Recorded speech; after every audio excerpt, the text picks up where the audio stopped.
Hey, everybody, welcome to episode 4 of the Relationship Marketing Experience with me, Chandler. And you got me, Dave Picardi. They call us the dynamic duo in the hood. Oh, yeah.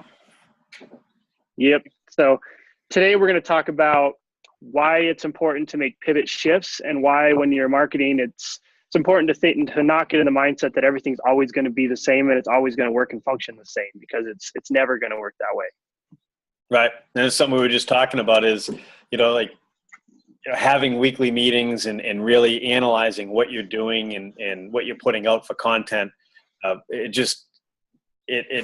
Things work when they're fresh and fun, and you can't just do the same thing forever. Right? So you can't just do one plan, pay a company, they give you a plan, and then that's just what you do. Yeah, I think that stems too into like when you pay companies to produce content for you, if it's not from what your business and directly what you're doing, it's insincere and it's going to be hard to get people to care about like random pictures that are posted. Right. But I think at the same time, like for example, when we put out content, we pay attention to who's watching it and who's commenting on it and who's engaging with it. And if we don't get any engagement and we don't get any people who are excited or sharing it or talking about it, then we know we need to go back, have a team meeting about it, talk about why it didn't work, talk about what could have made it better. And when we talk about like what could have made it better, it always comes down to, was it engaging? Was it funny? Was it motivational? Or was it educational? And if we get to a point where we're like, yeah, it was educational, but it wasn't funny and people thought it was stupid, now we need to pivot shift and adjust so it's more funny or more motivational or something like that. So we always know we're moving towards the right pathway. Right.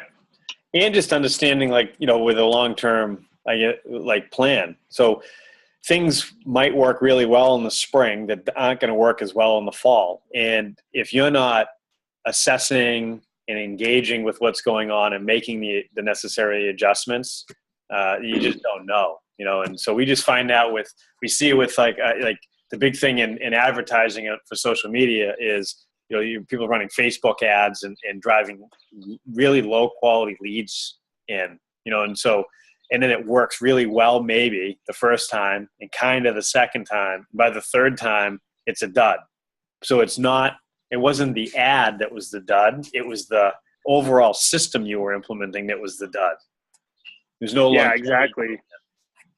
Yeah, that's a good point. You I call this the difference between relationship marketing and direct marketing. And if you're building a relationship, you're always evolving, you're always adjusting, and you're always modifying based off what your audience is saying and how they feel, versus direct marketing, like you're saying, where we're just trying to trick people just enough to get them to purchase whatever we have once or twice. And then they're going to wise up after the third time and not purchase it anymore. And it's not going to be as effective. And it's that idea of gaining trust versus trying to trick people into doing something. And you can only trick people so much before they stop actually being tricked, because now they know what you're doing.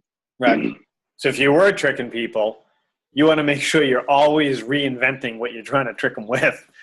Yeah. It's a constant, and we know the key to in like a relationship business is retention. So it's not about how many leads you drive. It's about how well you nurture and how well you communicate, your culture with the people you have and their networks and friends. And so that's just something that's important. So an annual schedule and constantly making adjustments and seeing what's working and what's not working, or even, tracking it down to it works really well on weekends and it doesn't work really well during the week. Those are the things that you need to understand and identify. Those are the metrics that in your businesses that you're selling, but it's also like the marketing. You need to know it in all aspects of the business, not just in core services. Yeah, exactly. And the way you identify this is you put everything out, and then you have to have like your little content, your daily content meetings or your weekly meetings. And you need to talk about where your engagement is, what the perception of the content is, who's talking about it, who's sharing it. And then if you're seeing that one piece that you're doing isn't performing up to par in comparison to the other pieces, that's when you take that piece, you put it into your development cycle and you readjust and you modify and you fix that till it's at the same par as the other pieces. And if you're constantly modifying and adjusting based off your content meetings, you're always going to have fresh new pieces. And then when like your competition starts copying what you're doing, they're always going to be a step behind what you're doing, because they're not going to have those pivot shift meetings. That's right. All right. So once again, we're going to keep these down to under 5 minutes. We did it today. I think 4 we did minutes, it. 50 seconds. We're right on. So another Yep. tip of the day from us, and tune in tomorrow. Good times. See you tomorrow for the Almost Daily Show. Most likely tomorrow. Out of the Cave Media. Signing out.